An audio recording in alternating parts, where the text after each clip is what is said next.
Hello engineers, basic of computer and its application का आज हमारा पार्ट 4 रहने वाला है। नेक्स्ट आ जाता है लेज़र प्रिंटर। तो they can print in different font that is type, style and sizes. Laser जो प्रिंटर होता है ये कई सारे आपके क्या कर सकते हैं फॉन्ट में, कई सारे स्टाइल में और बहुत सारे साइज़ों में ये क्या कर सकता है, प्रिंट कर सकता है। Laser printer uses laser beam into photo sensitive surface for printing. ये क्या कर सकता है, लेज़र नाम से समझ लीजिए। अभी मैंने सारे चीज़ें नाम के अकॉर्डिंग मैं बता रहा हूँ कि वहाँ पे मैंने बात की इंकजेट प्रिंटर तो इंक का यूज़ हो रहा था, थर्मल प्रिंटर हीट का यूज़ हो रहा है, लेज़र प्रिंटर लेज़र का यूज़ कर रहा है। ठीक है, तो वो चीज़ें आप समझ लीजिए, नाम से आप आसानी से याद कर सकते हैं। यहाँ पे आ जाएगा आपका हाई क्वालिटी ग्राफिक्स को प्रिंट करने में ये यूज़ किया जाता है। फिर आ जाता है इलेक्ट्रोमैग्नेटिक प्रिंटर। अब यहाँ पे इलेक्ट्रोमैग्नेट का यूज़ किया जाएगा। नाम से सारी चीज़ें आपको क्लियर करनी है। These printers also known as electrophotographic printer भी इसे कहते हैं। They are very fast printing printers fall under the category of page printer. Electrographic technology have developed from paper copies technology. ये कहाँ से डेवलप होके आई है, पेपर कॉपी टेक्नोलॉजी से डेवलप होके आई है। और ये बहुत ज़्यादा क्या होते हैं, फास्ट प्रिंटर्स होते हैं, बहुत तेज़ी से प्रिंट करने का ये काम कर पाते हैं। तो चलिए आगे बात कर लेते हैं। नेक्स्ट कौन से टाइप के प्रिंटर हैं, तो ये आप देख सकते हैं। यहाँ पे मैंने सारी चीज़ें यहाँ पे लगा दी हैं, आप आराम से देख सकते हैं। ठीक है, तो ये लेज़र प्रिंटर हो गया, इलेक्ट्रोमैग्नेटिक प्रिंटर हो गया। यहाँ पे कौन कौन से प्रिंटर ये आप देख सकते हैं। ये आपका क्या है, लेज़र प्रिंटर है। ये आपका क्या है, अभी मैंने आपको क्या पढ़ाया है, लेज़र प्रिंटर हो गया, फिर इलेक्ट्रोमैग्नेटिक प्रिंटर हो गया। ये आपका क्या है, इलेक्ट्रोमैग्नेटिक प्रिंटर है। और ये आपका क्या है, इलेक्ट्रोस्टैटिक है। इलेक्ट्रोमैग्नेटिक एंड इलेक्ट्रोस्टैटिक प्रिंटर, ये इलेक्ट्रोमैग्नेटिक प्रिंटर हो गया, ये इलेक्ट्रोस्टैटिक प्रिंटर हो गया, जो कि हम लोग आगे पढ़ने वाले इलेक्ट्रोस्टैटिक के बारे में।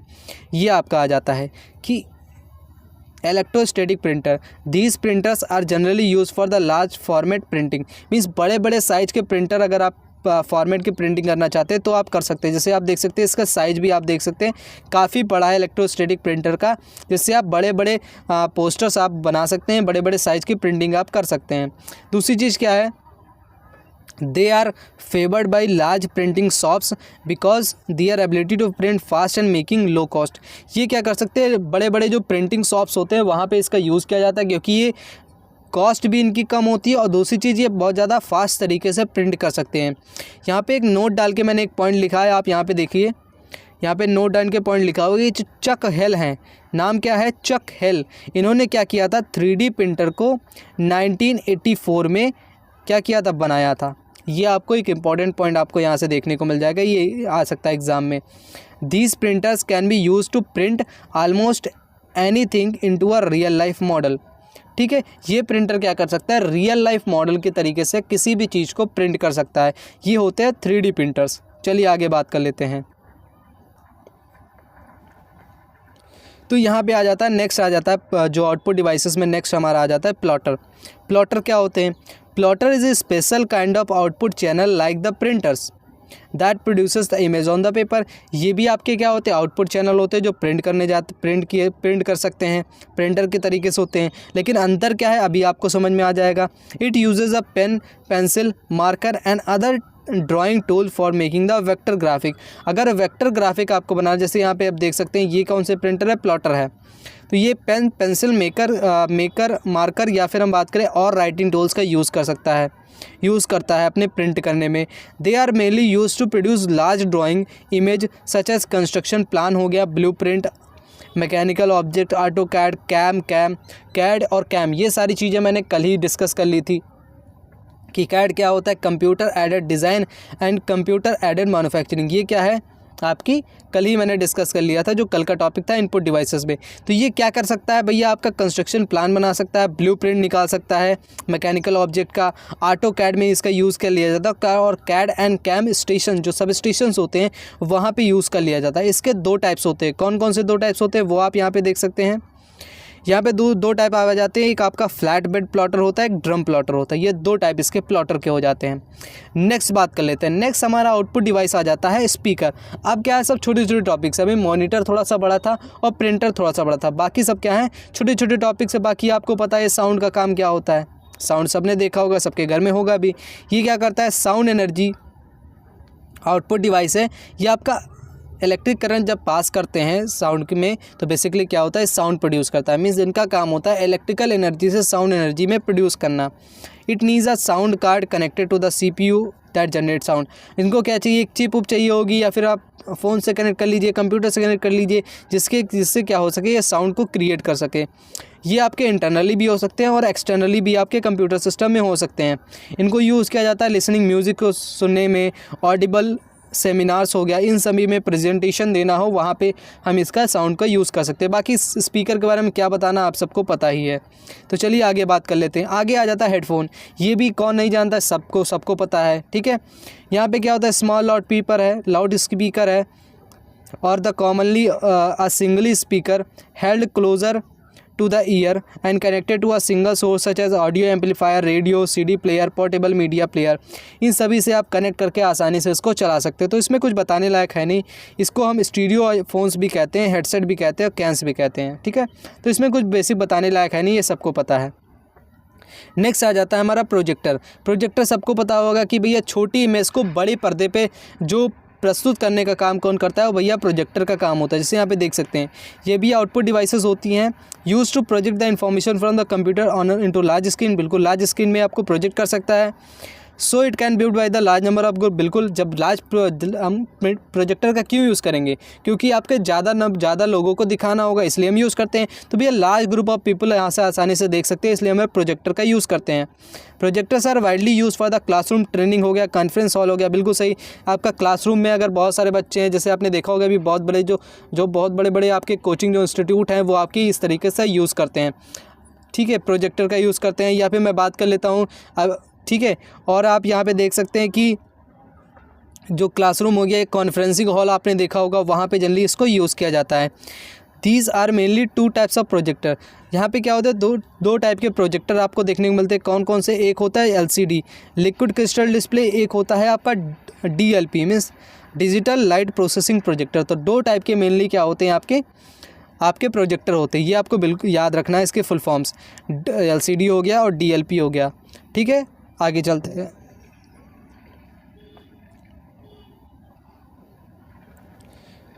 तो ये आपको क्या करना है, बिल्कुल आपको याद रखना है कि LCD आपका प्रोजेक्टर हो गया और एक DLP प्रोजेक्टर हो गया। इसके फुल फॉर्म भी अब तो इम्पॉर्टेंट है, वो आपको याद रखना है। चलिए आगे बात कर लेते हैं। तो यहाँ पे कुछ आ जाते हैं, यहाँ तक हमारे क्या हो गए, आउटपुट डिवाइसेस फिनिश हो गई। अब हम बात करने वाले हैं कुछ इनपुट एंड आउटपुट पोर्ट्स के बारे में। जैसे मैं कुछ आपको एग्जाम्पल यहाँ पर देख सकते हैं। ये देखिए, ये जो आपके देखा होगा कंप्यूटर या लैपटॉप्स में, ये सारी चीज़ें आपने देखा होगा। ये सब चीज़ें क्या होती है, पोर्ट्स होते हैं, ठीक है। उन्हीं के बारे में हम लोग पढ़ने वाले हैं, ठीक है। तो पहला आपका आ जाता है पैरेलल पोर्ट्स की मैं बात करूँ तो ये आपके जो देख रहे हैं ये वाले, ये आपके क्या हैं, ये आपके पैरेलल पोर्ट्स हैं। एक मिनट मैं आपको क्लियर कर देता हूँ सारी चीज़ें, यहाँ पे मैं लिख देता हूँ। ये आपके क्या है, पैरेलल पोर्ट्स हैं, और ये आपके क्या है, सीरियल पोर्ट्स हैं, ठीक है। तो आइए इसके बारे में पढ़ लेते हैं हम लोग। तो पैरेलल पोर्ट्स क्या, it is an interface for connecting 8 और मोर डाटा वायर्स। मीन्स 8 या 8 से ज़्यादा क्या कर सकते हैं, वायर्स को कनेक्ट कर सकते हैं। The data flows through the wire simultaneously and they are transmit 8 bits of data parallel. 8 bits data parallelly में ट्रांसमिट कर सकता है। Parallel ports provides high speed data transmission and parallel ports is used to connect printer to the computer. ये बहुत ज़्यादा high speed में अगर data transmission करना हो तो वहाँ पे यूज़ के ले जाते हैं, क्योंकि ये 8 बिट को भी डाटा को 8 बिट को ट्रांसमिट कर देता है, इसलिए हाई स्पीड ये आपका ट्रांसमीटर कह सकते हैं इसको। और ये बेसिकली प्रिंटर को कनेक्ट करने में, कंप्यूटर से प्रिंटर को कनेक्ट करने में भी यूज़ किया जाता है पैरेलल पोर्ट्स को। आगे बात कर लेते हैं सीरियल पोर्ट्स के बारे में।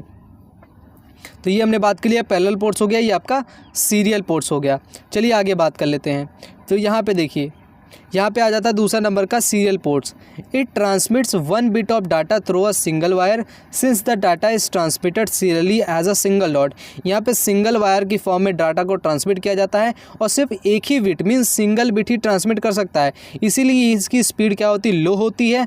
और यहाँ पे देख सकते हैं मॉडेम, प्लॉटर या बारकोड रीडर को कनेक्ट करने के लिए यूज़ किया जाता है, ठीक है। मैंने आपको डिस्कस कर लिया कि ये आपका क्या है, ये आपका सीरियल प्रिंटर है, सीरियल आपका क्या है, पोर्ट्स है, ये आप देख सकते हैं। और ये क्या है, पैरेलल पोर्ट्स। इसमें कई सारे आप देख सकते हैं, कई सारी को कनेक्ट कर सकते हैं, मीन्स 8 या 8 से ज़्यादा बिट्स को आप कनेक्ट कर सकते हैं और उसका ट्रांसमिशन हो सकता है, इसलिए हाई स्पीड भी कहते हैं पैरेलल को, और सीरियल को क्या कहते हैं, लो स्पीड कहते हैं। तीसरा आ जाता है यूएसबी।